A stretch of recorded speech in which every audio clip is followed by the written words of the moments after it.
Kijk, zie je dit liggend schip.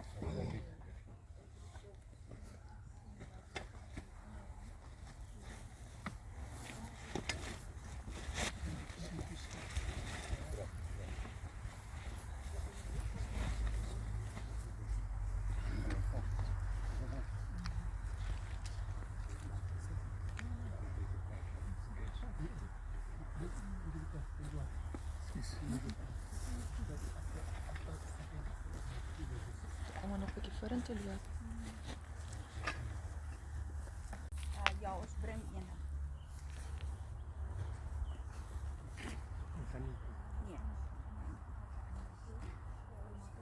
Al weet jy nie wat?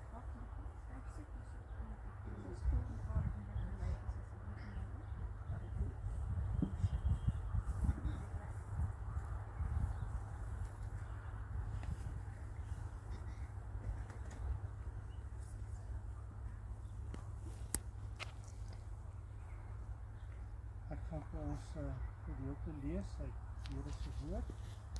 En daarna gaan ek ons geloofsbelijdenis vir ons voorhou. En terwyl ek dit gaan doen, gaan die kus af.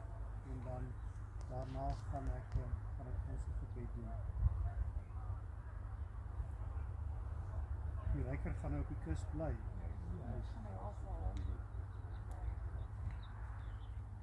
Ek lees vir ons uit 2 Korintiërs hoofstuk 4.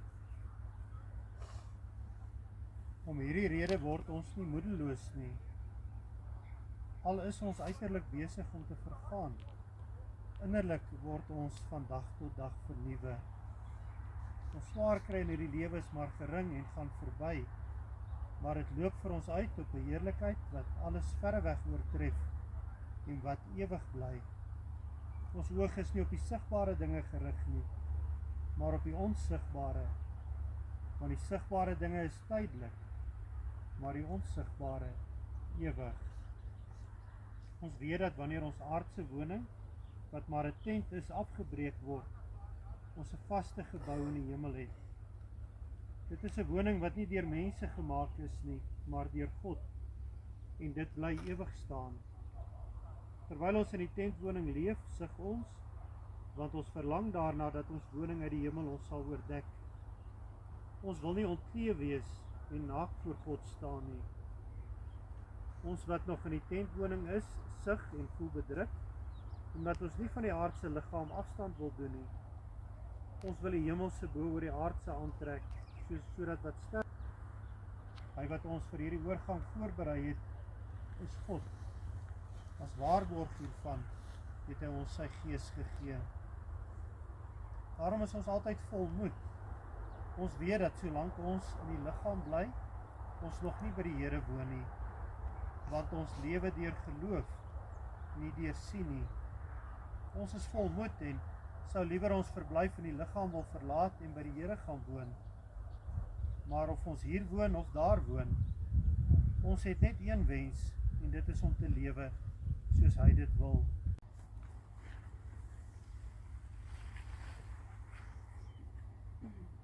Ek glo in God die Vader, die Almagtige, die Skepper van hemel en aarde, en in Jesus Christus, sy eniggebore Seun, ons Here, wat ontvang is van die Heilige Gees, gebore uit die Maagd Maria, wat gelei het onder Pontius Pilatus, gekruisig is, gesterf het en begrawe is. Hy het die lyding van die hel ondergaan, wat op die 3de dag opgestaan het uit die dood, opgevaar het na die hemel en sit aan die regterhand van God, die Almagtige Vader, waarvandaan hy sal kom om die lewendes en die dooies te oordeel. Ek glo in die Heilige Gees. Ek glo aan 'n heilige, algemene Christelike kerk, die gemeenskap van die heiliges, die vergewing van sondes, die opstanding van die liggaam en 'n ewige lewe.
Kom ons bid saam.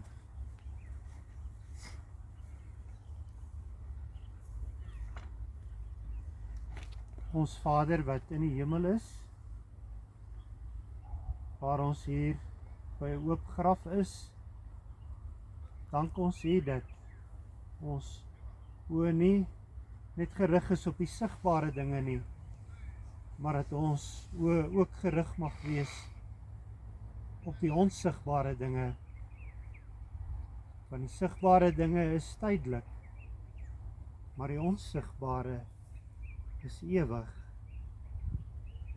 Ons dank U Vader dat ons Oom Pieter se liggaam hier in die aarde kan toevertrou met ons geloof, die belydenis van ons geloof in U wat die drie-enige God is, die Vader en die Seun en die Heilige Gees, dat ons mag bely dat U Seun in hierdie wêreld ingekom het om ons te verlos van die verderf, dat hy opgestaan het uit die dood, dat hy oor ons lewens regeer, dat die Gees self God is en dat die Gees in ons woon en in ons werk, dat dit die Gees is wat ons deur die oë van die geloof die onsigbare dinge laat sien.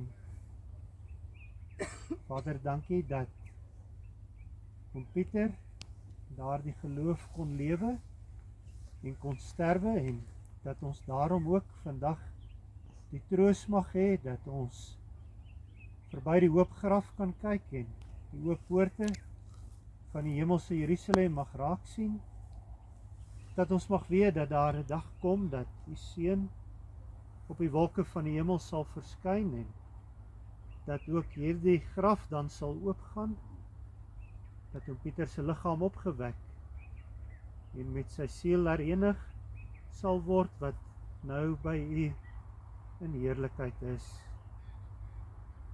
Vader, ons bid dat U met ons sal wees, ook waar ons hier vandaan weggaan en waar ons ook by die kerk by mekaar kom om uit U woord vertroosting te soek, dat U dit ook sal gee aan elkeen van ons. Dit bid ons in. Amen.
Nog 'n bietjie vol. Dan ek nou almal alles vol.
Waar sal ons hulp vandaan kom? Ons hulp is van die Here wat hemel en aarde gemaak het en wat getrou bly tot in ewigheid. Amen. Kom ons sing Psalm 130, jy vind dit daar op die blaadjie, Psalm 130 vers 1 en vers 3 en ook vers 4, waarin ons dan ook bely dat ons toevlug tot God kan neem en moet neem uit dieptes gans verlore van redding ver vandaan, waar hoop se laaste spore in wanhoop my vergaan. Uit diep van donker nagte roep ek, o Here, hoor en laat my jammerklagte tog opklim in u oor.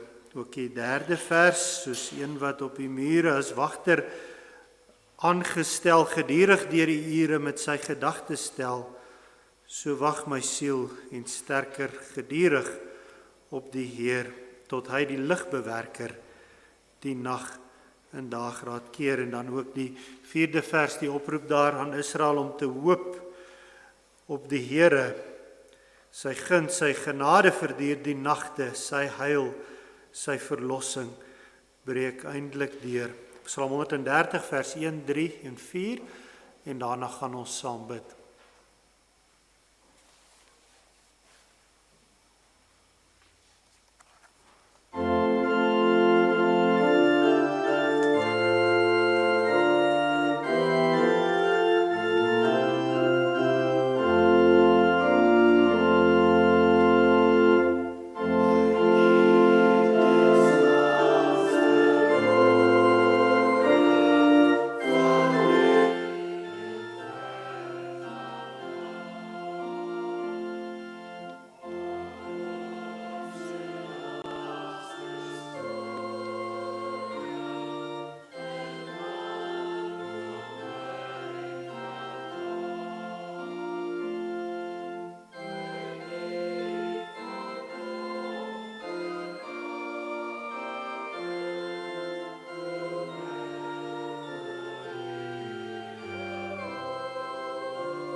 Kom ons bid saam.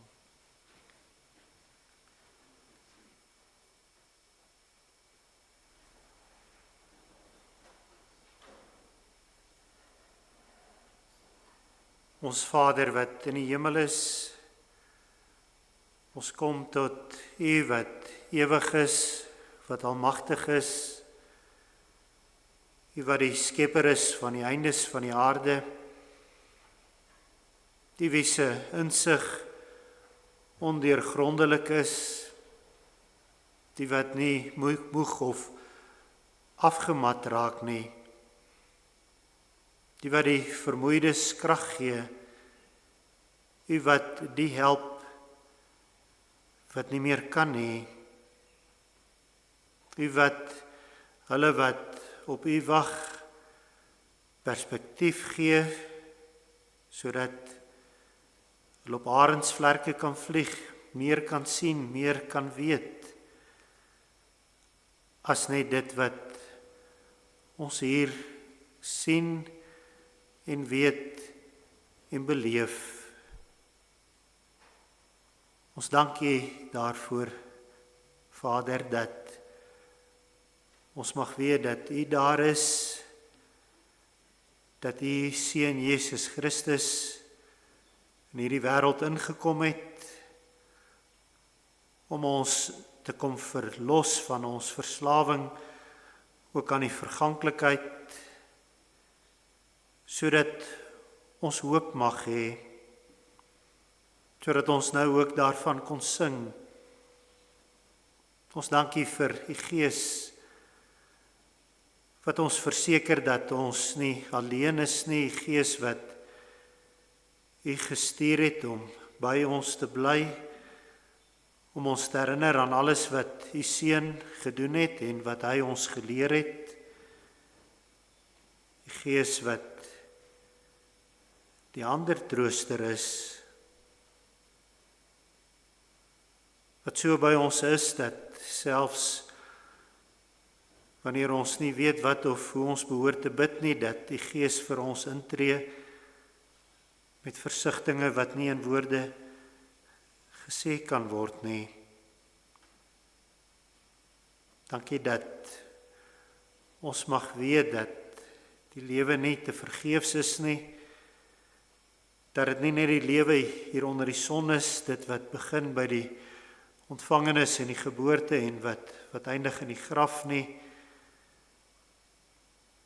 maar dat U ook aan ons 'n besef gegee het van die onbepaalde tyd, dat U die ewigheid in ons harte gelê het en dat U ons laat deel kry aan die ewigheid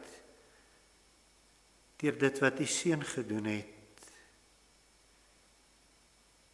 Vader, sodat ons ook getroos mag wees, sodat ons ook mag weet dat alles nie te vergeefs is nie, dat dit nie 'n gejaag na wind is nie, dat ons as die kinders nie net ons hoop op U vestig vir die lewe hier en nou nie, want dan sou ons die bejammerenswaardigste van alle mense gewees het. Ons dank U dat U Gees wat ons troos aan ons U woord gegee het, en ons bid dat U deur die Gees in ons sal werk wanneer ons nou U woord gaan oopmaak, wanneer ons dit gaan oordink, sodat ons dit kan verstaan en sodat ons daardeur ook getroos mag word. Ons bid dit van U om Jesus ontwil. Amen.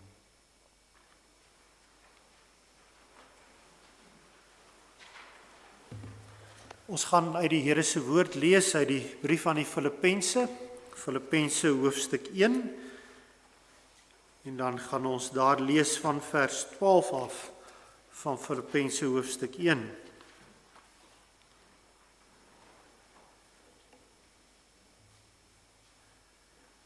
Ek wil hê julle moet weet, broers, dat wat my oorgekom het, juis die verkondiging van die evangelie bevorder het. Dit het daarop uitgeloop dat die hele keiserlike wag en al die ander nou besef dat dit ter wille van Christus is, dat ek 'n gevangene is. Deur my boeye is die meeste broers ook in hulle vertroue op die Here gesterk, en hulle waag dit al hoe meer om die woord van God onbevreesd te verkondig. Dit is wel party wat Christus verkondig omdat hulle jaloers op my is en iets teen my het, maar ander doen dit met opregte bedoelings. Laasgenoemdes verkondig Christus omdat hulle my liefhet en weet dat dit my taak is om die evangelie te verdedig. Maar eersgenoemdes maak Christus bekend uit selfsugtige en onsuiwere bedoelings. Hulle oogmerk is om die gevangenskap vir my nog swaarder te maak.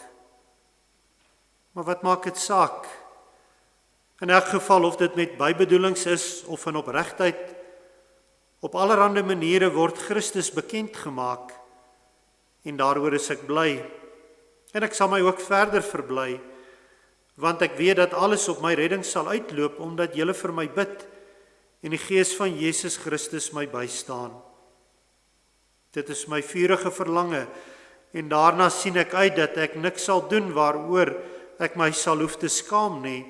Ek wil ook nou, soos nog altyd met alle vrymoedigheid deur my hele wese Christus verheerlik in lewe en in sterwe. Want om te lewe is vir my Christus en om te sterwe is vir my wins. As ek in die lewe bly, kan ek voortgaan met vrugbare arbeid. Wat ek moet kies, weet ek nie. Ek is in 'n tweestryd. Ek verlang daarna om heen te gaan en met Christus te wees, want dit is verreweg die beste. Maar in julle belang is dit noodsaakliker dat ek bly lewe. Omdat ek hiervan oortuig is, weet ek dat ek sal bly, ja, vir julle almal behoue sal bly, sodat julle kan toeneem in geloof en blydskap in julle geloof kan hê. As ek weer by julle kom, sal julle oorvloedige rede hê om Christus Jesus oor my te prys. Ek gaan vir ons weer vers 21 lees, want om te lewe is vir my Christus en om te sterwe is vir my wins. Ons lees tot daartoe uit die Here se woord.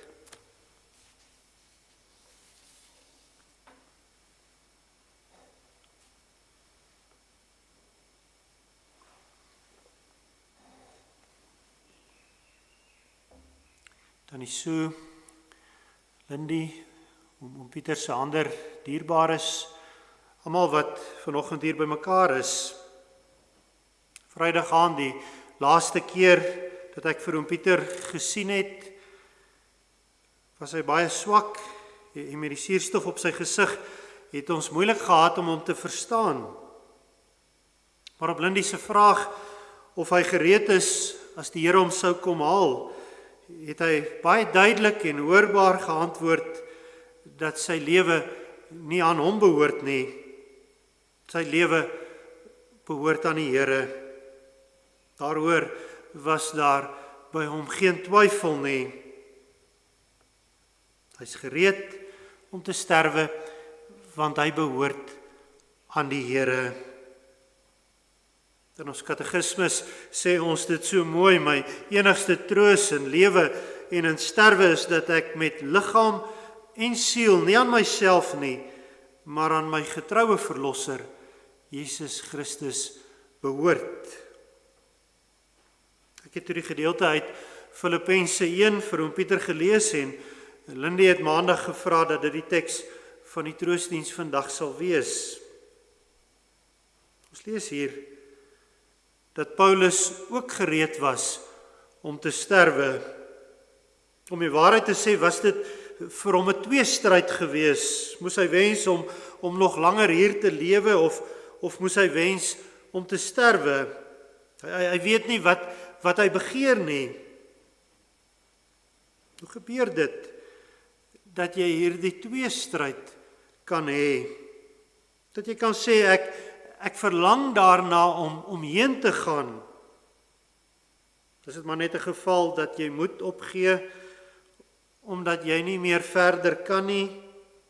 Dis dit 'n koue fatalisme dat jy nie meer uitkom sien nie en die dood iets onvermydelik blyk te wees, soos in die geval van die soldaat wat op die slagveld dodelik gewond is en vir wie dit net 'n kwessie van tyd is voordat hy sterwe.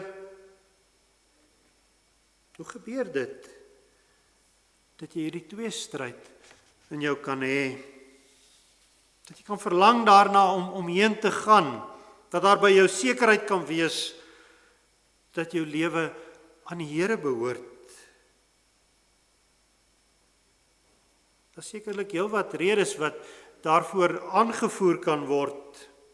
Maar dit waarvan ons hier in ons teksgedeelte lees, is alles behalwe 'n koue fatalisme of 'n moed opgee omdat jy nie meer verder kan nie.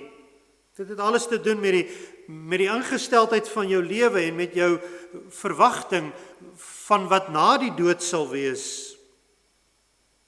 Iemand het opgemerk dat jy eers dan werklik kan lewe as jy jou dood hanteer het. As jy vir jou uitgemaak het wat na die dood sal gebeur, waar jy sal wees, eers dan kan jy onbevrees en voluit lewe. Wat was Paulus se ingesteldheid? Hy skryf, want vir my is die lewe Christus. Ons tref hom in die tronk aan wanneer hy hierdie woorde skryf. Hy is in die tronk omdat hy die evangelie verkondig het. Dit was sy beloning omdat hy Jesus Christus nagevolg het, sy evangelie uitgedra het. En 'n mens se natuurlike reaksie sou wees om jouself jammer te kry en dat jou gedagtes dan net om jouself begin draai. Dat jy sal sê, arme ek, nou trek ek daarom aan die kortste end.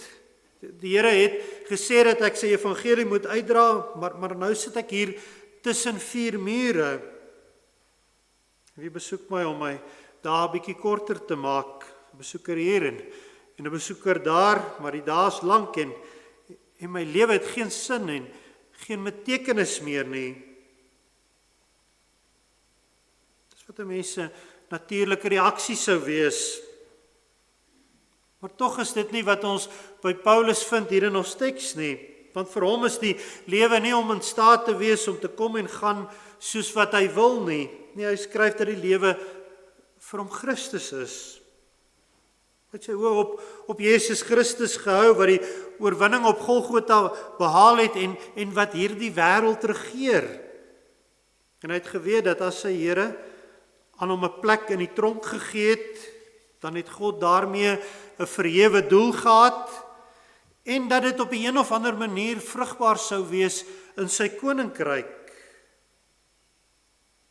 Hy beskryf dan ook hierdie verhewe doel in die gedeelte wat ons gelees het, die goeie goed wat uit sy gevangenskap gekom het.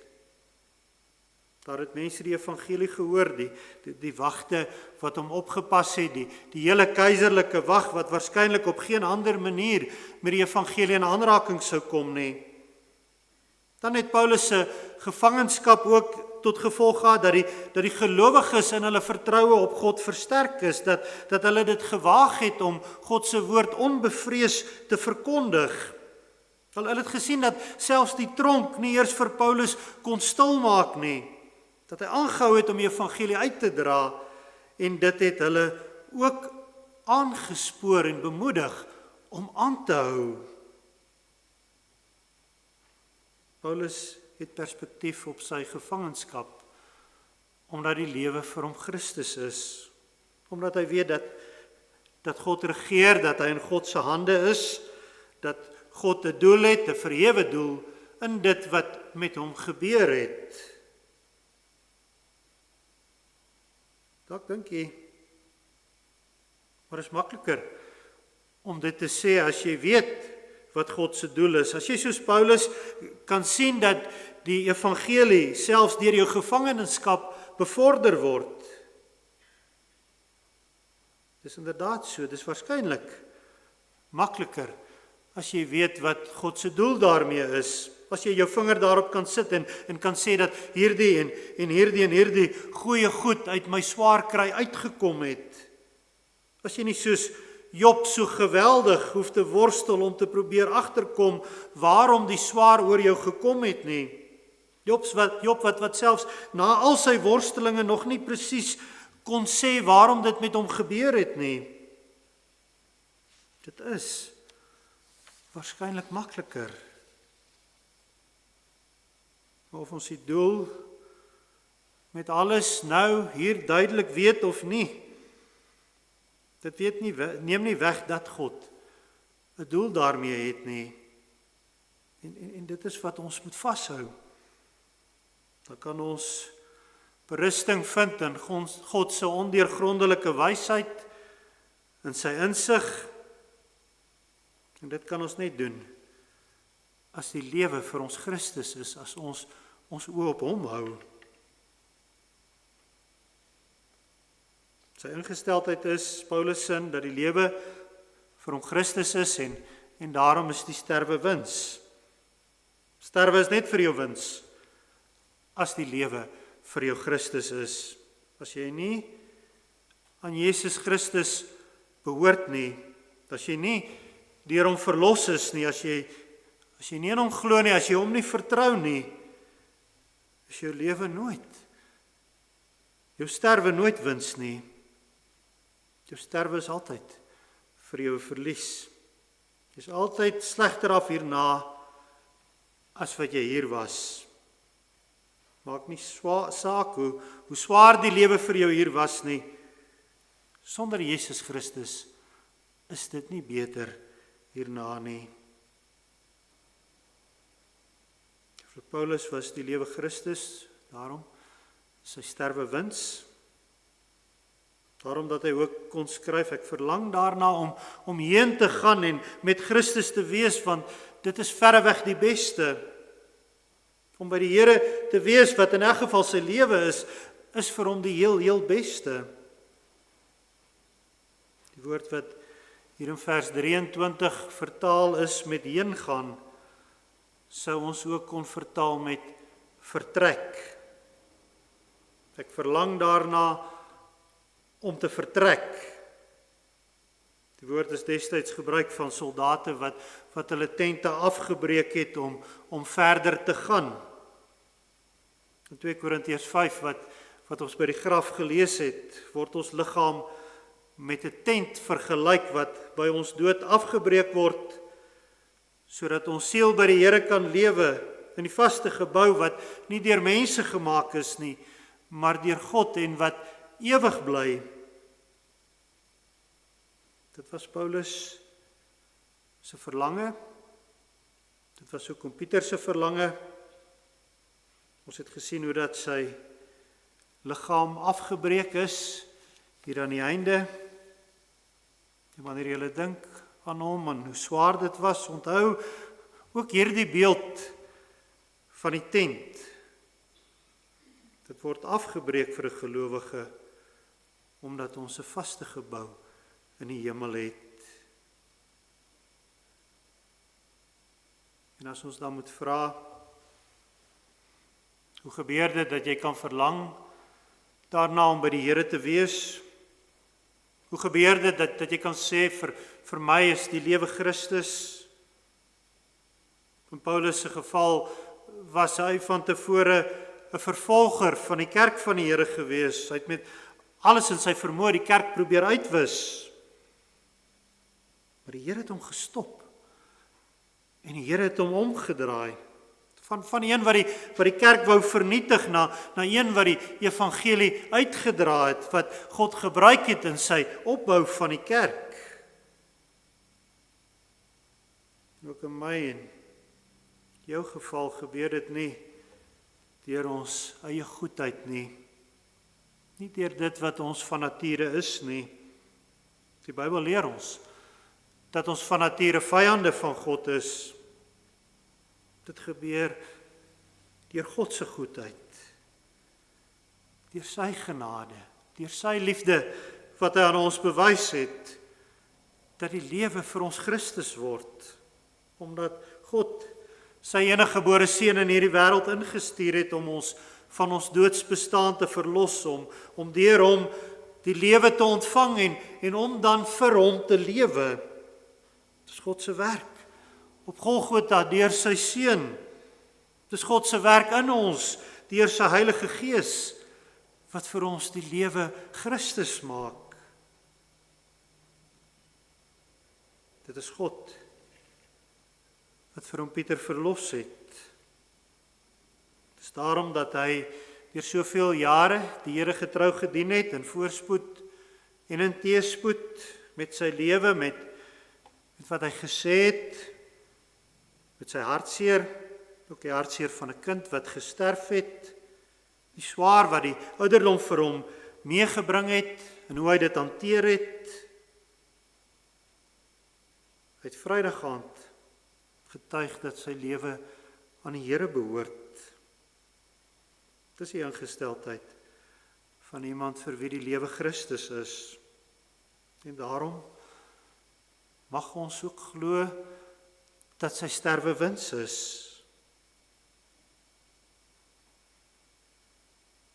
Daar's nog iets wat hom Pieter Vrydag aand gesê het op Lindy se versoek of ek nie vir hom Psalm 23 ook sal lees nie.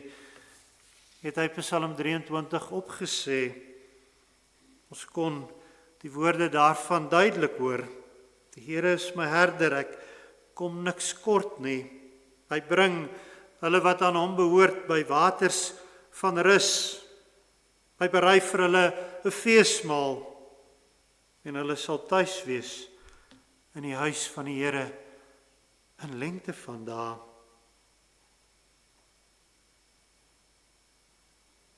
Tannie Sue, Lindy, Pieter se ander dierbares, mag hierdie wete julle troos, ook in die tye wat kom, wat julle hom baie gaan mis, waarin julle die pad hier sonder hom verder moet stap. Hierdie troos, dat die lewe Christus is en dat die sterwe wins is 'n troos, wat elkeen troos, vir wie die lewe Christus is. Elkeen vir wie Jesus Christus as die goeie herder lei en versorg. Amen. Kom ons bid saam.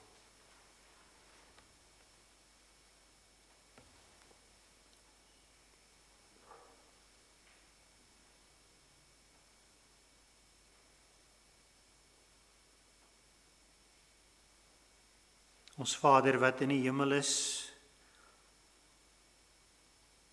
dit is nie te danke aan onsself nie, dit is ten spyte van onsself. Dit is te danke aan U goedheid, U genade, U liefde, wat U aan ons bewys, dat ons kan getuig, dat ons lewe nie aan onsself behoort nie, maar dat dit aan U behoort. Dat die lewe vir my Christus is, en dat die sterwe daarom vir my wins is. Dis omdat U die goeie herder is, wat die skape lei en versorg, wat by ons is, elke dag, elke oomblik, wat ons ter wille van U Seun Jesus Christus nooit los nie. Ons dank U daarvoor, Here. Ons dank U vir die troos wat ons daaruit mag kry vandag. En ons gebed is dat U sal wees met Tannie Sue, met Lindy, met elkeen van hom Pieter se dierbares, en besonder met Tannie Sue wat haar lewenspad hier verder moet loop sonder hom. Ons bid dat U haar sal dra, dat U haar sal naby wees elke dag, en dat U ook U vrede wat U aan haar gegee het, steeds sal bevestig, elke dag. Vader, dit bid ons van U, in Jesus se naam. Amen.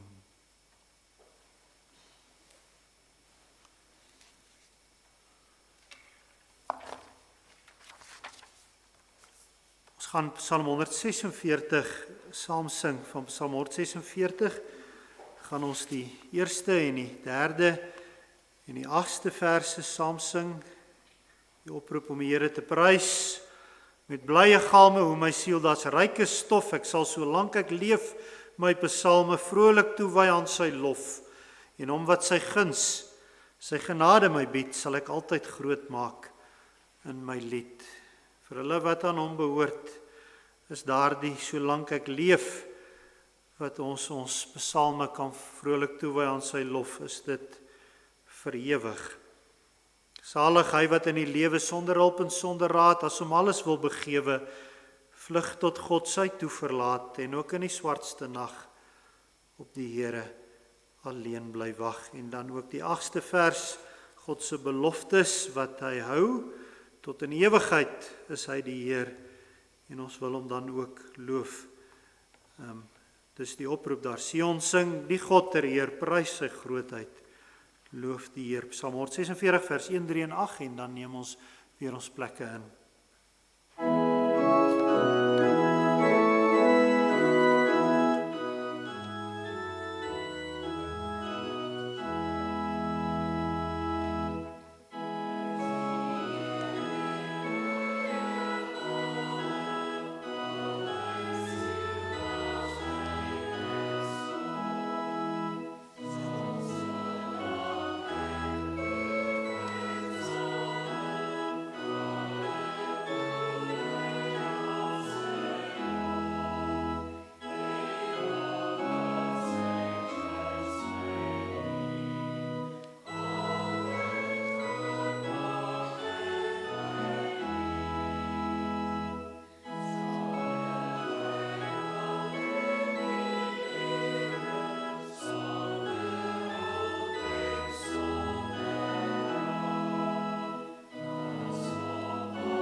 Ek gaan aan ons die begrafnisbrief lees in liefdevolle herinnering aan Pieter Louis Stefanus Oukamp, gebore 21 Oktober 1930, oorlede 11 Mei 2024.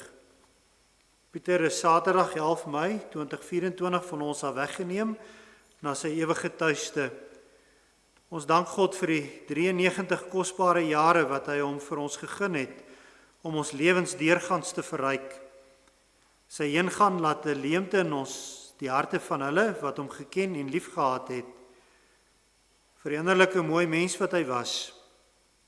Met dankbaarheid en deernis sal sy nagedagtenis geëer en gekoester word deur Sue, Lindy, Annerie, Dirk en Annette, familie en vriende. Psalm 16 vers 11, ek wil sing tot eer van die Here, omdat hy aan my goed gedoen het. Ek wil dan net lees wie as draers by die graf opgetree het. Dani Erasmus, sy neef, Pierie van Niekerk, sy neef, Annemarie Kreur, sy niggie, Herman Stein, Tannie Sue se seun, Susan van Tonder, Tannie Sue se dogter en Tommy Lorenson, Tannie Sue se kleinseun. Dan gaan ek nou geleentheid gee aan Lindy vir die huldeblyk.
bietjie van 'n vreemde plek om te staan. Liewe vriende en familie, hoe som ek my pa op in 'n paar minute, met wie ek 2/3 van my lewe gedeel het? Hy het gedurende die depressiejare in die Oos-Kaap groot geword en het baie dikwels vertel hoe arm hulle was en hoe ver hulle kerk toe moes loop.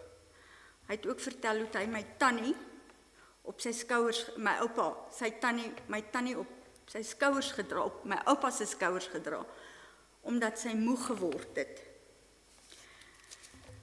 Op 16-jarige ouderdom het hy by die destydse telegraafwese in Oos-London begin werk. En daar het hy 'n groot liefde vir die see ontwikkel en het hy 'n goeie swemmer geword. My pa is na verskeie plekke toe verplaas en het baie kennis oor die telekommunikasie van daardie tyd opgedoen. Hy was baie vaardig met morsekode en het ook internasionaal daarmee gewerk. Ons ken morsekode nou nie meer nie. 'n Aantal jare nadat hy my ma Anta ontmoet het, is hulle in 1954 getroud. Hulle was vir 45 jaar getroud en het onder andere in Johannesburg, Pretoria, Umhlanga en Rodepoort gebly. Na sy aftrede het my ouers hulle in Rodepoort gevestig.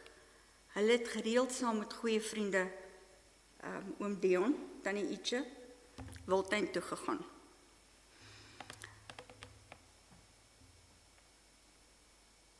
Johan en Annerie, wag 'n bietjie, ek steek mekaar, skus. Ons was 2 kinders, ek en Johan, Javi soos wat ons hom geken het in die familie. Hy was 5 jaar jonger as ek. My pa het dikwels met ons gespeel. Ons het op die sitkamermat gestoei, swingbol gespeel en op die kangaroebal rondgehop. Ja. 'n Groot vreugde was die jaarlikse vakansies Sedgefield toe en Kruger Wildtuin toe. Die see en ons swembad in Umhlanga het vir ure se pret gesorg. En dit was sommer die bymekaar kom plek vir ons familie ook. Ek onthou ek en my pa smiddag, as dit so warm was, afgekoel het in die swembad en daar het ons diep gesprekke gehad. My pa was baie handig veral met houtwerk en het verskeie items gemaak wat nou in my huis pryk, so dis vir my baie kosbaar. Hy het selfs al ons huise geverf en daar was altyd 'n goedige gespottery in ons gesin daaroor. Ons het gesê, hy sal as hy aftree net bly verf. 'n Paar maande gelede het hy 'n houer vir 'n lig in my motorhuis gepraktiseer. Ek moes vir hom vashou want hy kon nie sien nie, maar ek dink dit was vir hom absolute vreugde om weer bietjie met sy hande te kan werk.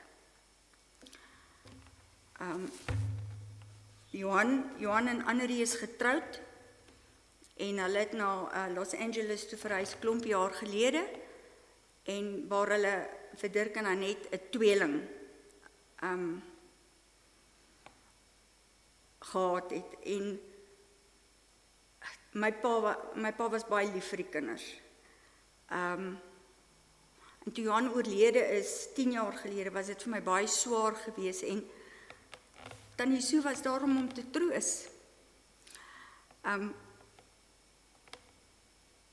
Want na my pa se aftrede het hy Panorama toe verhuis en daar is hy en Tannie Sue 20 jaar gelede getroud.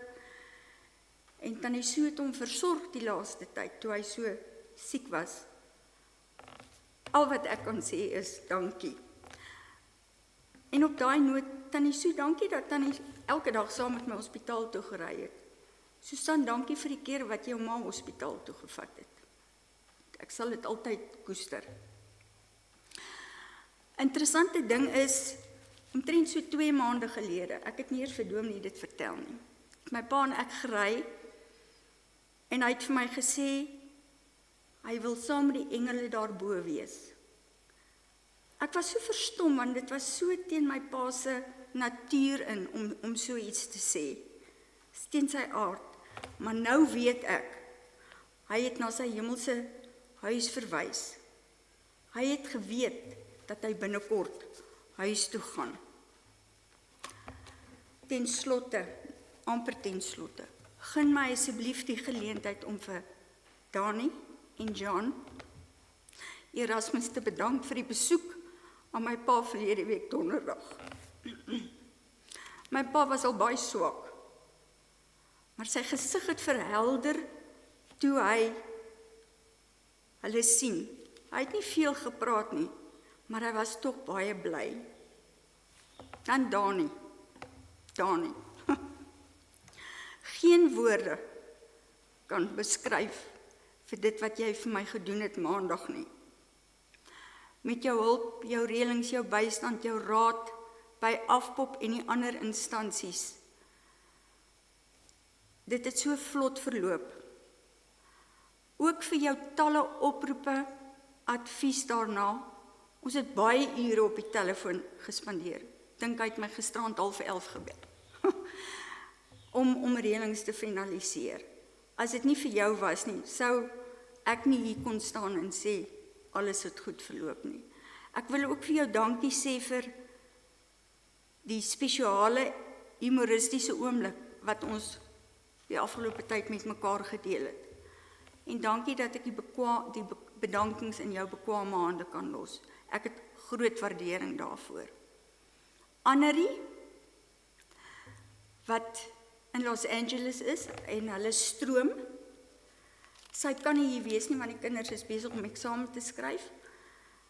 Ek het bykans elke dag met haar gepraat en sy het my vroegoggend gebel net om sterkte toe te wens. Om af te sluit. Alle eer aan die Here vir die besondere, ondersteunende en gelowige pa wat hy vir my gegee het. Ons het saam deur baie moeilike tye gegaan, maar ons het albei sterker daar uitgekom. Papa was die beste pa. Daar was vir my 'n hemelse vrede op my pa se gesig, wat ek nie kan beskryf toe ek hom Saterdag finaal gegroet het nie. Ek weet ek het gesê ten slotte, maar ek wil ook iets sê. Dis omdat ek nou hier bo staan. My Telkom vriende, wat nou vriende geword het. My kerkvriende. En die Gateway vriende. Dankie dat julle hier is. Ek weet ek gaan 'n paar keer op julle knoppie druk, julle gaan daar wees om my te troos, maar dit is my wonderlik om te weet dat julle hier is. Baie, baie dankie.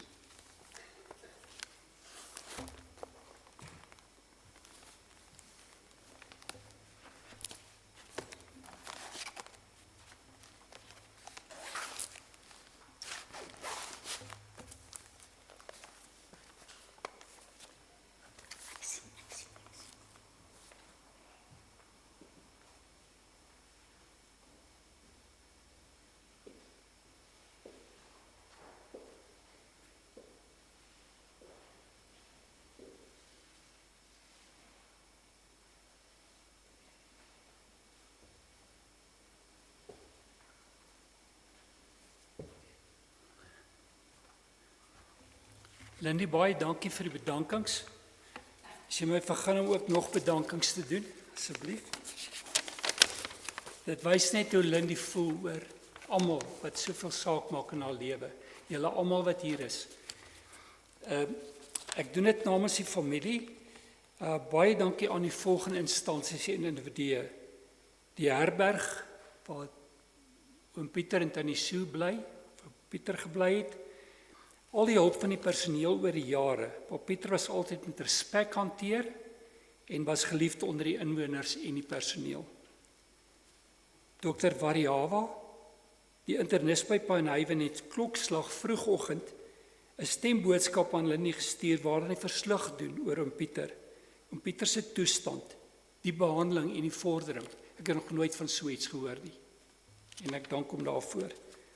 Die res van die personeel, die dokters, die verpleegpersoneel en al die fisioterapeute se diens was uitstekend. En Pieter is regtig met deernis hanteer. Wanneer dit vir hom swaar raak, wanneer hy seer het, Hulle het altyd mooi na hom omgesien. En hulle was ook baie hulpvaardig teenoor Lindy en dit word opreg waardeer. Dan Dominee de Bruin. Die besoeke by die hospitaal en die geestelike ondersteuning was baie waardevol vir oom Pieter. Baie dankie dat jy daar was vir hom. En dit word opreg waardeer deur die familie.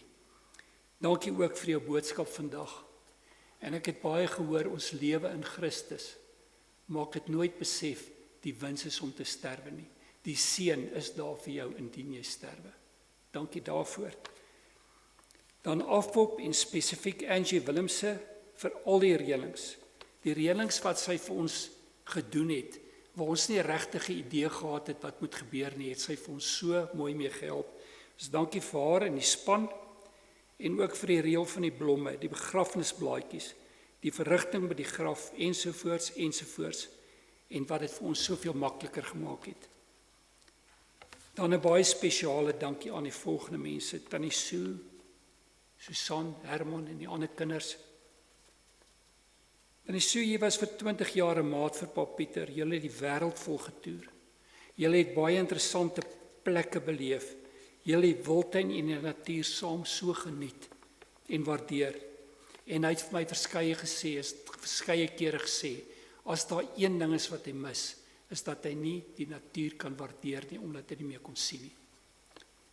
Dankie vir jou versorging van Pa Pieter oor die jare, terwyl jy self ook swaar gedra het en baie sterk in hierdie moeilike tyd. Die draers by die graf, elkeen van julle het 'n plekjie in oom Pieter se hart gehad.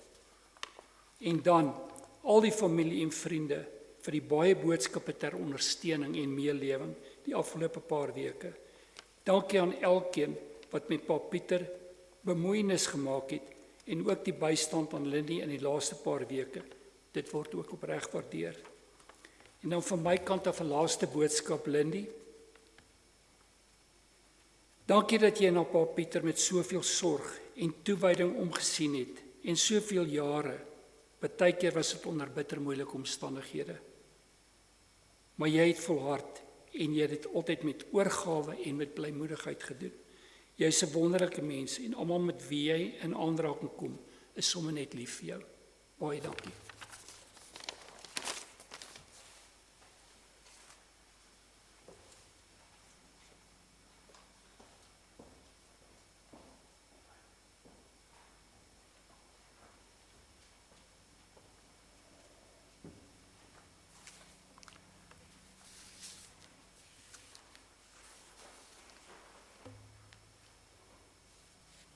Is welkom om net na die diens verversingsdae agter in die saal te gebruik, te geniet.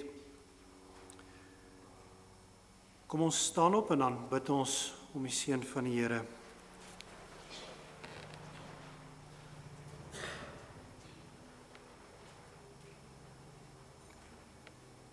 Mag die genade van die Here Jesus Christus en die liefde van God en die gemeenskap van die Heilige Gees met ons wees.